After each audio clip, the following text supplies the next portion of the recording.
अब अपने आगे के टॉपिक को, हाँ ठीक है बेटे, मिल गया, गॉट इट। अब स्टार्ट करते हैं अपने कैपेसिटर वाले टॉपिक को आगे। हमको समझ में आया कि किसी भी कैपेसिटर के पास चार्ज कैसे आता है, ये हमें आइडिया लग गया, ठीक है। और किस तरीके से चार्ज फ्लो करता है, बैटरी क्या काम करती है, कल हमने इसके बारे में डिस्कशन कर लिया। अब हम अपने टॉपिक्स पे आगे बढ़ते हैं। सबसे पहला काम है कैपेसिटेंस को कैलकुलेट करना।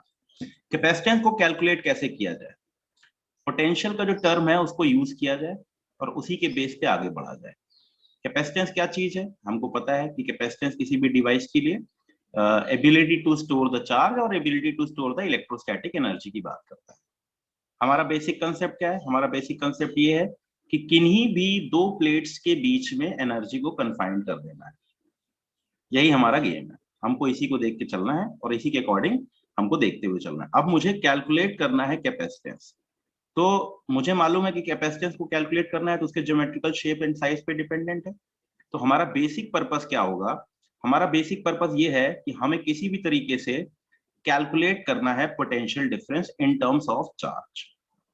हमें पोटेंशियल डिफरेंस जैसे ही मिलेगा हमारा अपना काम डन हो जाएगा। क्यों? क्योंकि हमको पता है अच्छी तरीके से कि पोटेंशियल डिफरेंस कैलकुलेट कर लिया तो क्यू के टर्म में तो क्यू बाई वी की वैल्यू सी है।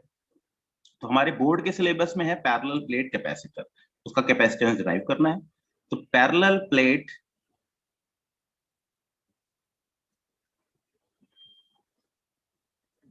कैपेसिटर,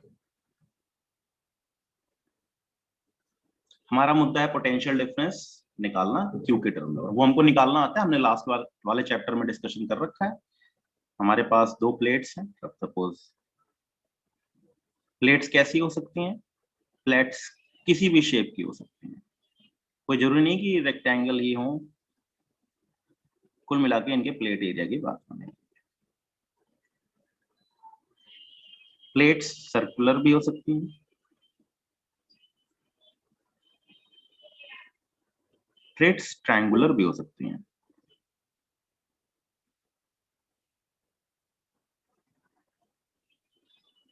ठीक है, इन दोनों के तरीके से हम निकाल सकते हैं। कैसी भी प्लेट हम यूज कर सकते हैं, हमको डरने की जरूरत नहीं है। हमारा रिक्वायरमेंट बेसिकली ये है कि हमको बीच में इलेक्ट्रिक फील्ड निकालना है। हम लोगों को मालूम चला इस सरफेस के ऊपर चार्ज आया प्लस क्यू, इस वाली सरफेस के ऊपर चार्ज आया माइनस क्यू। बीच में एक इलेक्ट्रिक फील्ड आएगी जो हमको निकालने आती है। जब हमको इलेक्ट्रिक फील्ड पता है तो हमको इनकी बीच का पोटेंशियल डिफरेंस भी मालूम है। यही मेरा बेसिक गेम है। मैं इन दोनों के बीच में पोटेंशियल डिफरेंस निकालूंगा। प्लेट एरिया निकाल लेते हैं।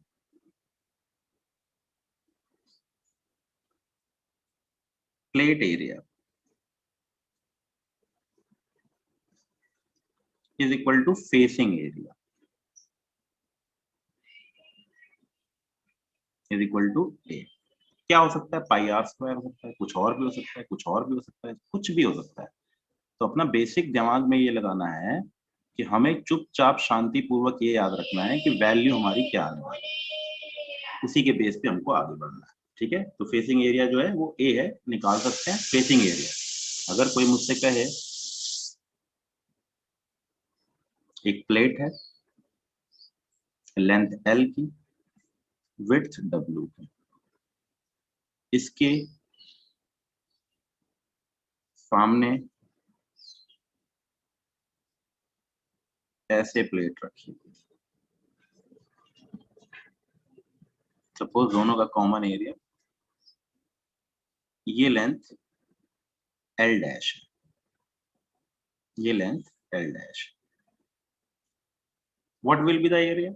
Area is taken as not equal to, मान लो ये ले लेते हैं B, area is not equal to B L.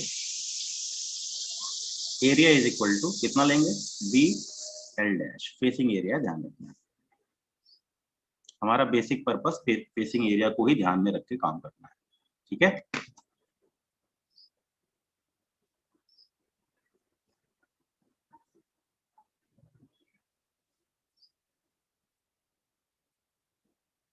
एक मिनट बच्चों।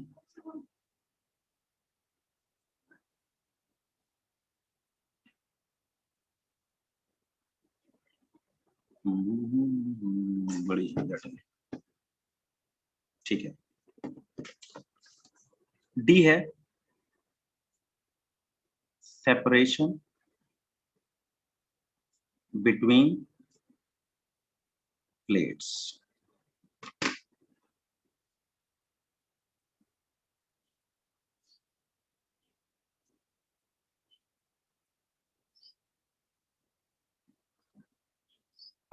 इलेक्ट्रिक फील्ड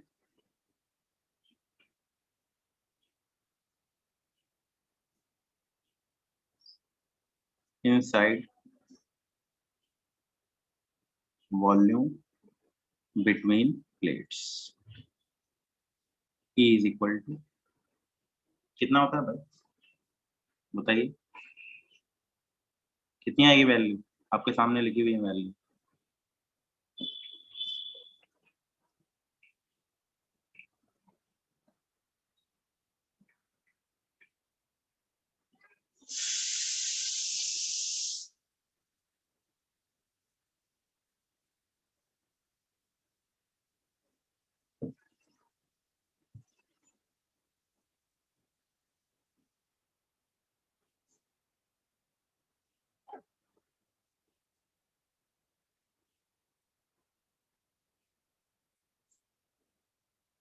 ठीक है, E positive plus E minus, क्यों ध्यान देख लेते हैं, plus Q minus Q, plus पैदा करेगी E पॉजिटिव और माइनस भी पैदा करेगी E माइनस, दोनों एक ही साइड आने वाली इसलिए ऐड होंगे।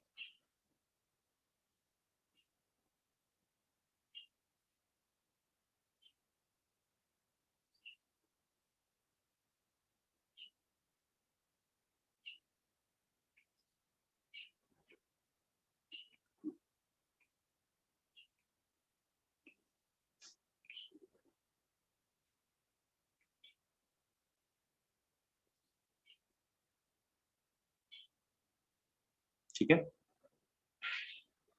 Q by 2A epsilon not plus Q by 2A epsilon not. इसमें डाउट होता है लोगों को, लेकिन इलेक्ट्रिक फील्ड निकालनी है तो उसके हिसाब से दिमाग लगा लेते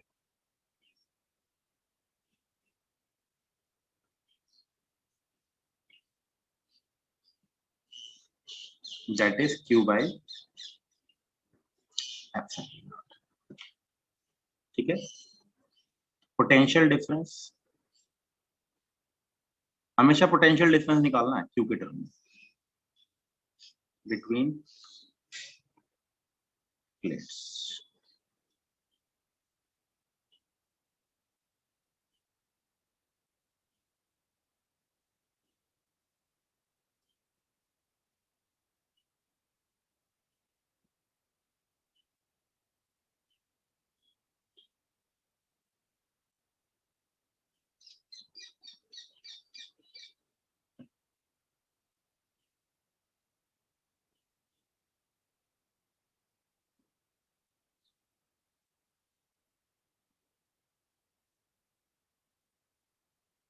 E into Q,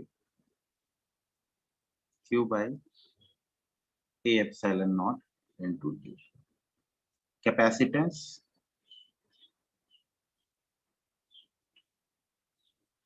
of device P is equal to Q by V, that equals to A epsilon naught by 2। ठीक है, देख लीजिए।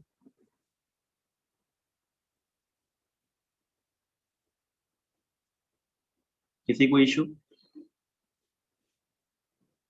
होना नहीं चाहिए, कोई खास मुश्किल थोड़ी।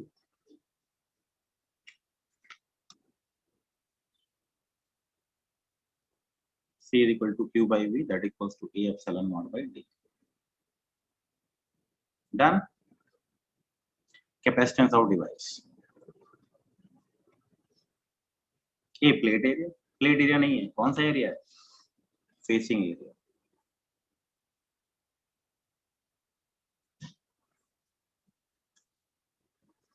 कैसे भी डिवाइस दे रखी हो, आपको V की वैल्यू निकालनी है पोटेंशियल डिफरेंस के माध्यम से। अब ये चीज जो फॉर्मूला बनेगा वो फॉर्मूला किस पे बनेगा, C1 by C2 is equal to A1 by A2 into D2 by D1, ऐसा बनेगा। और डेल्टा C बाई C, इस पे क्वेश्चन पूछे जाते हैं, delta A by A minus delta D by D, percent change वाले।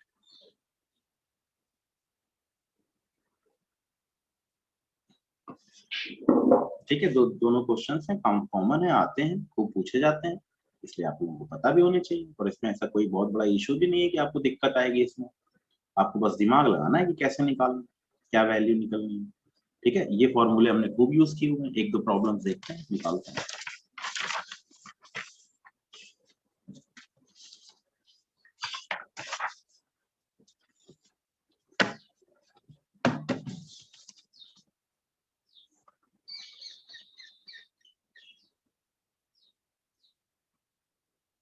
If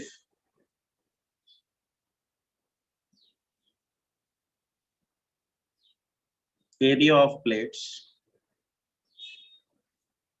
increase by 20% and separation between plates decrease by 20%, percent change in capacitance, बताइए।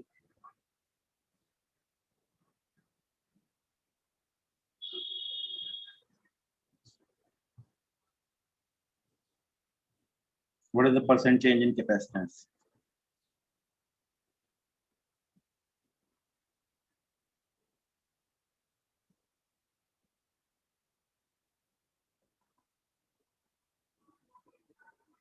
चालीस % इंक्रीज बता रहे हैं, गलत है।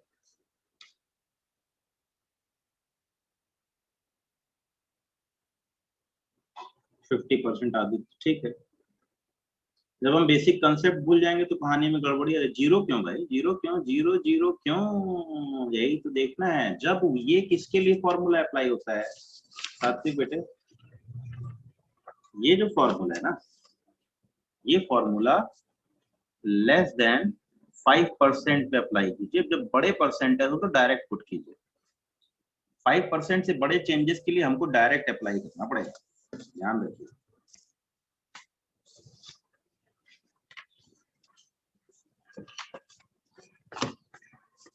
कैसे अप्लाई करेंगे, a dash become 1.2 and d dash is equal to 0.83, so c dash is equal to 1.2 a epsilon naught by 0.80, article number 839, 1.5 a epsilon naught by d, that is 1.5 c, 50% increase. अब छोटा वाला भी देख लेते हैं। If radius of circular plate of parallel plate capacitor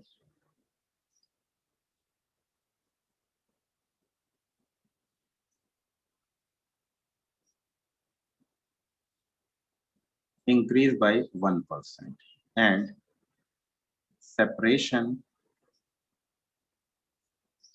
between them decrease by 1%, percent change in C।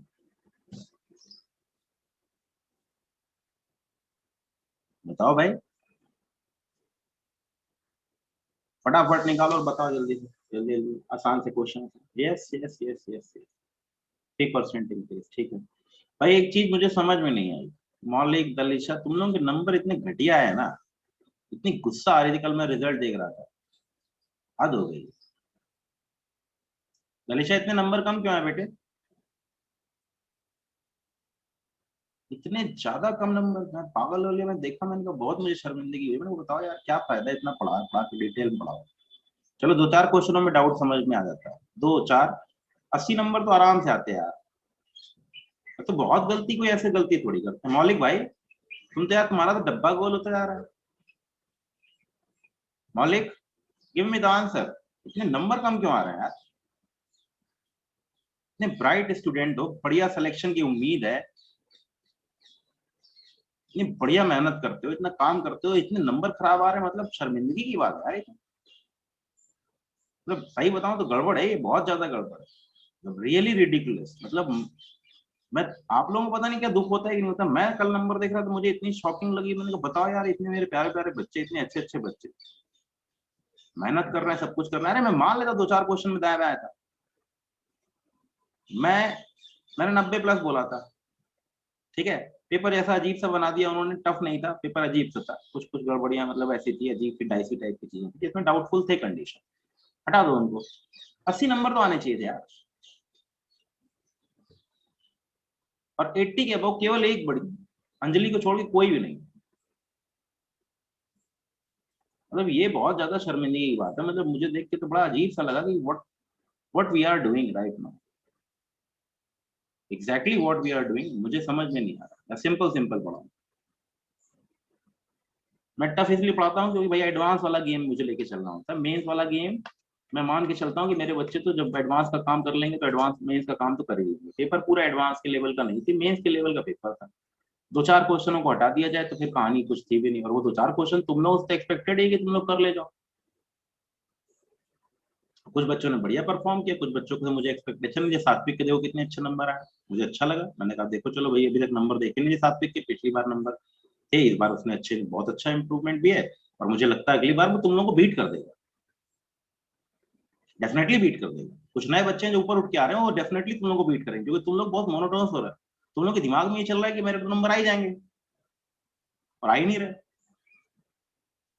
मतलब that is like कि कर क्या रहे हो ऐसे खराब घटिया नंबर। दलीशा के नंबर देखो, शर्मिंदगी, एक बार ऊपर आ रहे हैं, एक बार बिल्कुल घटिया तरीके से एकदम गायब हो जा रहे हैं, पीछे चले जा रहे हैं, पीछे 30-40-50 नंबरों के पीछे, रैंक के पीछे चले जा रहे हैं। मतलब what you are doing, maintain it. You have to maintain your below 10 position, below 20 position. You have to maintain it by any mean. This is your moral responsibility because it's your life, it's your career. अगर आप उसको maintain नहीं करेंगे तो आप डूबते चले जाएंगे। पिछली बार दलिशा 100 में 100 मार रहे हो, और इस बार नंबर देखो कितने घटिया है तुम्हारे। मैं बिल्कुल एक्सपेक्ट नहीं करता ये चीजें। मैं 2-4 क्वेश्चनों को मान लेता हूँ, 10-12 नंबर दाएं बाएं हो सकते हैं, 10-12 नंबर मैक्सिमम, मैक्सिमम वो भी, उसके ऊपर नहीं। इतनी गलतियां, ब्लंडर्स, मतलब ऐसी ब्लंडर्स जो एक्सपेक्टेड नहीं है, माइनर मिस्टेक्स। अरे बिल्कुल बंद करो ये। और अगली बार नंबर अगर खराब आते हैं ना, तो तुम लोग समझ लेना कि अगली बार से मैं बिल्कुल चीजें बदल दूंगा। मुझे इस बैच से चाहिए प्रॉपर रिजल्ट, कायदे का रिजल्ट। ये नहीं कि 1-2 बच्चों का, मुझे कम से कम 10 बच्चों का आइटम सिलेक्शन चाहिए इस क्लास से। और मिलेगा वो, मुझे मालूम है जरूर आएगा। लेकिन कब आएगा? जब तुम लोग सिंसियर हो जाओगे तब। और तुम लोग सिंसियर इस वक्त नहीं। तुम लोग कहानियों में गड़बड़ कर रहे हो, तुम लोग प्रॉब्लमेटिक हो, तुम लोग चीजों को गड़बड़ कर रहे हो। इसका मतलब बहुत लाइटली लेके चल रहे हो। अरे जान लगा दो, ये नंबर मतलब तुम्हारी जिंदगी के लिए ये है कि हाँ मैं मेंटेन करूं अपने नंबर्स को। नेक्स्ट टाइम ये नहीं होना चाहिए। इस बार मैं छोड़ दे रहा हूँ सबको। कुछ बच्चों की अच्छी परफॉर्मेंस ही मैंने देखा, सबने अपने अपने नंबर सुधारे, 60, 65, 70, वो 70 तक नंबर जिसके भी आए वो बहुत अच्छा है। क्यों? कहानी में गड़बड़ नहीं। लेकिन जो लोग जिनके नंबर 100, 90, 95 इस तरह आ रहे थे, उनके नंबर 60, 65, 50, 55 इस तरह आए, तो मतलब रिडिकुलस है। मेरे कमजोर कमजोर बच्चों ने भी नंबर उठाए, 65, 70, 65, 70, 65, 70, 60, 65, 70, जिनको मैं एक्सपेक्ट नहीं कर रहा था कि भाई वो उनकी कहानी धीरे धीरे इंप्रूव हो रही है। बहुत अच्छे अच्छा परफॉर्म किया। हर्षिल के नंबर कभी नहीं आते थे, इस बार उसने नंबर अपना इंप्रूव किया, 52-55 नंबर लेकर के आया। अगली बार और बढ़ेंगे, बढ़ते जाएंगे। जिसके नंबर कम आ रहे हैं उनके नंबर बढ़ेंगे धीरे धीरे। अब ये क्या कहानी, जिनके नंबर बढ़े हुए उनके नंबर कम आ रहे हैं। मतलब ये है कि तुमने बहुत लाइटली ले लिया इस चीज को। प्लीज इसको लाइटली मत लो, अपने कैरियर की तरह सोच के चलो कि तुम्हारा कैरियर है ये। नेक्स्ट टाइम बिल्कुल मैं टॉलरेट नहीं करूंगा, ध्यान रखिए। C is equal to A epsilon naught by D, that is pi r square, अगर सर्कुलर है तो epsilon naught by D, delta C by C percent less than 5% के लिए is equal to 2 delta R by R minus delta D by D, that is 2 times delta R by R increase by 1%, मतलब +1, increase का मतलब positive लेंगे, decrease का मतलब negative लेंगे, 1 separation decrease by 1% minus -1, that will become +3, 3% increase, ठीक है, देख लीजिए। आगे बढ़ो, कैपेसिटेंस के फॉर्मूले को यूज करते रहेंगे, बीच बीच में आते रहेंगे, हमारा काम इसका है। अब हमको कैपेसिटेंस निकालना है बहुत सारी डिवाइसेस के लिए। स्फेरिकल, ये बोर्ड के सिलेबस में नहीं, पिछला वाला बोर्ड के सिलेबस में था, ध्यान रखिएगा, ये बोर्ड का आर्टिकल है, डेराइव करने के लिए आता है। लेकिन अब स्फेरिकल कैपेसिटर और सिलेंड्रिकल कैपेसिटर सिलेबस में नहीं, इसको एज ए आर्टिकल न्यूमेरिकल के तौर पे करेंगे। और क्या मान के चलेंगे, electric field is equal to K Q by R square, और सिलेंडर के लिए मान लेंगे के लैम्डा बाई आर या के क्यू बाई, जो हम लोग करते हैं, तो हम उसको वेरी लॉन्ग मान के चलेंगे, ठीक है। स्फेरिकल कैपेसिटर ये बोर्ड के सिलेबस में नहीं है।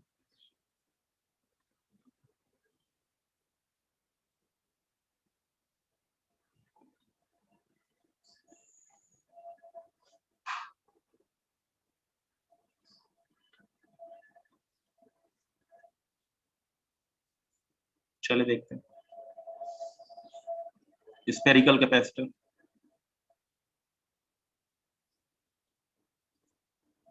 प्लस क्यू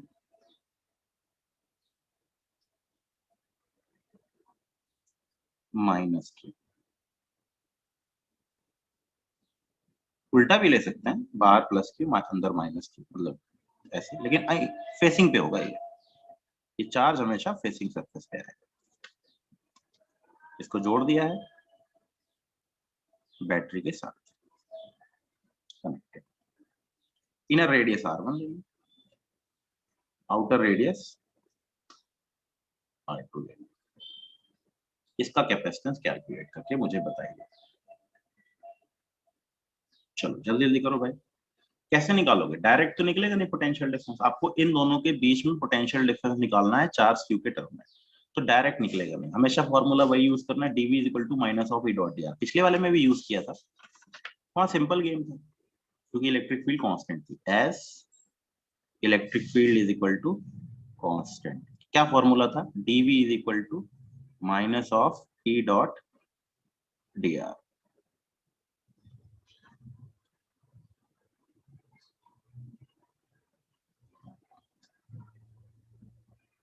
पॉजिटिव प्लेट से नेगेटिव प्लेट की तरफ गया, ये अप्लाई किया तो ये वैल्यू मिल गई, डायरेक्ट निकाल लिया था, वो आसान था। लेकिन इस वाले में आपको वैल्यू देख करके निकाली कैपेसिटेंस। सभी लोग सेल्फ सॉल्व कीजिए और आंसर निकालिए,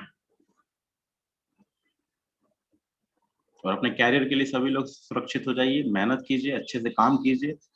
आप लोग बहुत अच्छे बच्चे हैं, सभी लोग अच्छी फैमिली से बिलोंग करते हैं। मैं चाहता हूँ कि सब लोग इतने अच्छे अच्छे रिजल्ट लेकर के आए, कल की डेट में हम लोग की जब मुलाकात हो तो सब लोग इतने प्रसन्न रहें रिजल्ट के बाद कि हाँ भाई काम किया था, काम हो गया। तो इसको प्लीज मेंशन करके अपनी लाइफ में चलें कि ये बहुत इंपॉर्टेंट चीज है, हमें सिलेक्शन लेना ही लेना है, आईटी में लेना है, नीट में उसमें नहीं लेना है, एनआईटी में। हमें आईटी का टारगेट बनाना है, रैंक के साथ नहीं खेलना है, तो रैंक लानी है।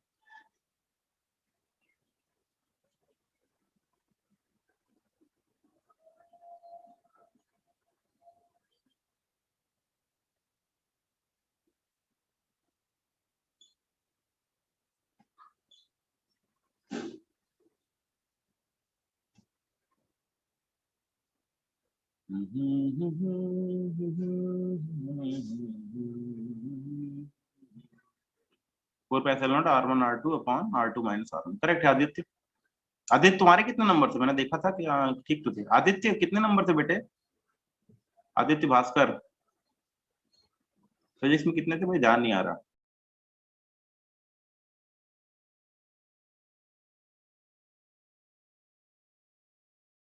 तभी तो मैं कह रहा हूँ नीचे थे, सरके हुए थे नीचे। नंबर बताओ ना मुझे, तो लिस्ट है मेरे पास, मैं देख लूंगा फिर से। तबीयत खराब बहानेबाजी मत किया करो मुझसे, मुझे नहीं मतलब इन तबीयत का। मुझे ये कतई मत बोला करो कोई कि मैं बीमार था, मुझे ये था, मुझे मैं वो था, मुझे नहीं लेना देना इसका। 47 तो ये कोई नंबर थोड़ी है। ऊपर से बहानेबाजी। Excuses are never required. मुझे कोई एक्सक्यूज नहीं चाहिए, मुझे मत दिया करो। स्वामी विवेकानंद ने कहा था एक बार कि एक्सक्यूजेस की रिक्वायरमेंट लाइफ में नहीं होती। रीजन आप किसको एक्सक्यूज दे रहे हैं उस पर डिपेंडेंट होता है। अगर आप किसी अपने को जो आपको जानता है उसको एक्सक्यूज दे रहे हैं तो उसको बताने की जरूरत नहीं, because he knows you. And the person who don't know you, he never accept.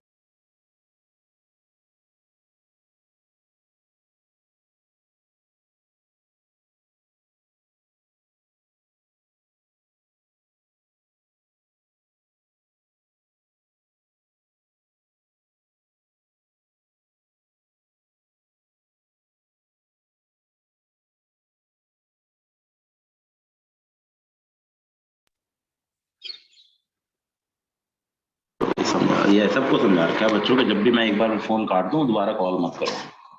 ठीक है, सबका आंसर आ गया, वेरी गुड, बहुत अच्छे। आगे बढ़ो आगे बढ़ो आगे बढ़ो। सभी लोग आंसर निकालो। क्या करना है, इसके आर रेडियस पे जाऊं, ई की वैल्यू निकालो। ई इंटू एट आर बराबर r less than r two greater, ऐसे लिख लो। R less than r two less than r one के लिए ई इंटू गॉस थ्योरम लगाई बराबर q in by epsilon naught. कितना चार्ज है, क्यू, पॉजिटिव क्यू चार्ज अंदर है, नेगेटिव क्यू बाहर है, तो ई की वैल्यू आ गई 1/4 pi epsilon naught Q by R square. ठीक है, देख लीजिए, E is equal to 1/4 pi epsilon naught Q by R square. तो dv is equal to minus of E dot D R. मैं पूरे मैथमेटिक्स से चलूंगा, मैं कोई नियम में चेंज नहीं करूंगा।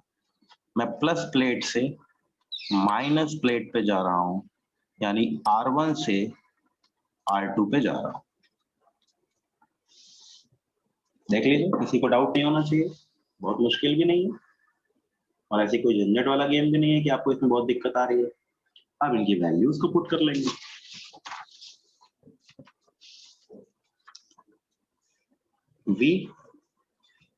v पॉजिटिव से v माइनस जा रहे हैं, that is equals to minus 1/4 pi epsilon naught Q by R square. D R इसी तरफ है, R1 से R2, माइनस साइन इधर लेके चले गए तो ये बन गया V positive minus V negative, जिसको हमने पोटेंशियल मान रखा है, पोटेंशियल डिफरेंस वोल्टेज भी बोलते हैं। 1/4 pi epsilon not Q minus 1/R, ये माइनस इधर ले गए R1 से R2, तो V is equal to Q by 4 pi epsilon naught 1/R1 minus 1/R2। V is equal to Q R2 minus R1 upon 4 pi epsilon naught R1 R2। तो capacitance की value Q by V that equals to 4 pi epsilon naught R1 R2 by R2 minus R1।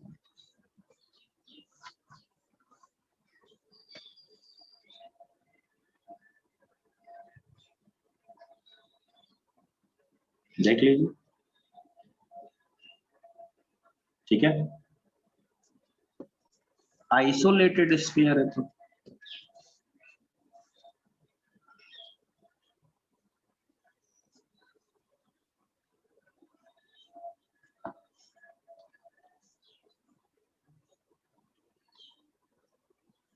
इसका भी बड़ा काम होता है। दो तरीके से निकालो, C बराबर Q by V, Q by KQ by R। तो C बराबर R by Q, that is 4 pi epsilon naught, conductor मान के चलेंगे। कंडक्टर का हमको पता है पोटेंशियल कांस्टेंट होता है, या R1 tending to R, R2 tending to infinity. C बराबर 4 pi epsilon naught R1 R2 by R2 minus R, जो बड़ी वैल्यू होती है उसे डिवाइड कर देते हैं। C बराबर 4 pi epsilon naught R1 upon 1 minus R1 by R2, approximately 4 pi epsilon naught R1, 4 pi epsilon naught। Isolated sphere का भी पोटेंशियल डिफरेंस क्रिएट करना, निकालना आना चाहिए, ठीक है। सिलेंडर का भी निकाल लेते हैं। सिलेंडर को लॉन्ग मान लीजिएगा, वायर की वजह से इलेक्ट्रिक फील्ड जो निकालते हैं लैम्डा इनटू एल लेकर के निकाल लीजिएगा। सिलेंड्रिकल कैपेसिटर, यही तीन हमारे काम के बनाने को तो कुछ भी बना सकता है, कौन बना सकता है, कौन में बड़ी झंझट हो।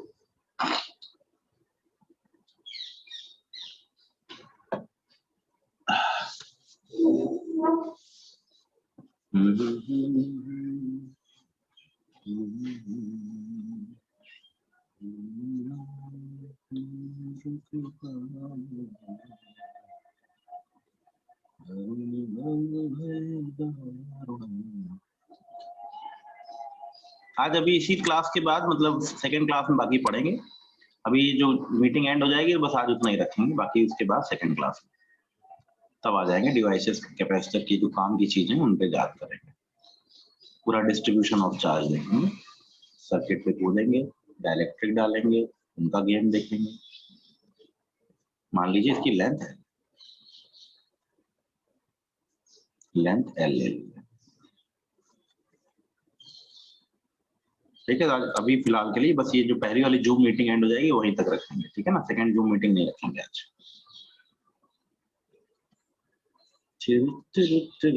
लास्ट वाली क्लास में डिटेल में डिस्कशन करेंगे आज।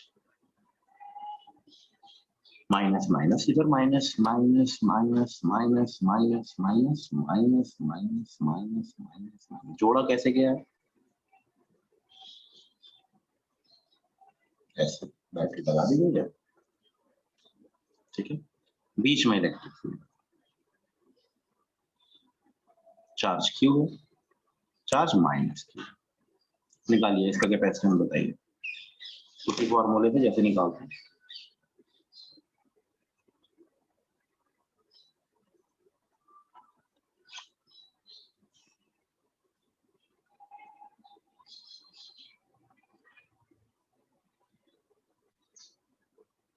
ये जूम मीटिंग लास्ट है, उसके बाद फिर सेकंड मीटिंग में नहीं आना है, फिर लास्ट क्लास में अपनी आएंगे 2 10 पहले।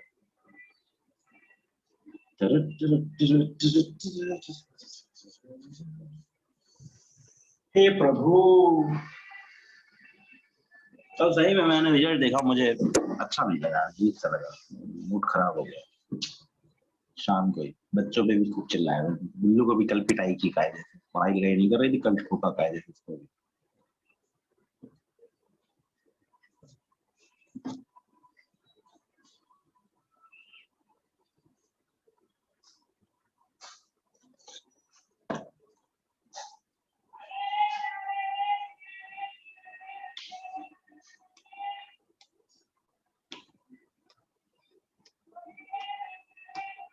आप लोगों से बहुत एक्सपेक्टेशन है मेरी, आप लोगों को बहुत, ये आप जानते नहीं है, मैं इंटरनली बहुत ज्यादा आप लोगों के साथ अटैच्ड हूँ, बच्चों के साथ।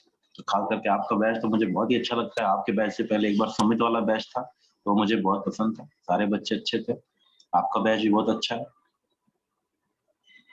जो बच्चे मेहनती है, जो मेहनत करते हैं, उनके साथ मुझे खुद मेहनत करने का मन करता है, मुझे खुद अच्छा लगता है। मैं खुद लगता हूँ, क्वेश्चन डिस्कस करूंगा, पूछूंगा, लगूंगा। मैं कभी कोशिश नहीं करता कि मैं देख लूं, सॉल्यूशन देख लूं या बता दूं, नहीं, मुझे खुद अच्छा लगता है कि मेरे बच्चे हैं, इनके साथ बैठे हैं, कुछ ना कुछ नया सीखेंगे, कुछ ना कुछ नया काम होगा। नंबर मत खराब कीजिए, कुछ भी कीजिए, नंबर मत खराब कीजिए। औरों का मुझे नहीं पता, लेकिन मुझे बहुत हर्ट फील होता है, मतलब मुझे अच्छा नहीं लगता। हाँ बढ़िया है आदित्य, ठीक है, ठीक है। फिर वही गेम है, बीच में इलेक्ट्रिक फील्ड कितनी होगी, E into 2 pi r l, imaginary Gauss theorem से क्यू इन कितना आएगा, lambda into length by epsilon naught, that is q charge by epsilon naught, पूरा चार्ज अंदर आएगा। तो ई बराबर हो जाएगा q by 2 pi epsilon naught, l से एल कटे, क्यू से 2 pi epsilon naught l, l तो एल ही रहेगा, कटेगा नहीं, एप्सिलॉन नॉट, लैम्डा की वैल्यू आ गई, ई की वैल्यू इतनी आ जाती है, ठीक है, नोट कर लीजिए, into R, dv is equal to minus E dot, बताता हूँ, E dot d m. Question कुछ नहीं, सिलेंड्रिकल कैपेसिटर का कैपेसिटेंस कैलकुलेट करना है।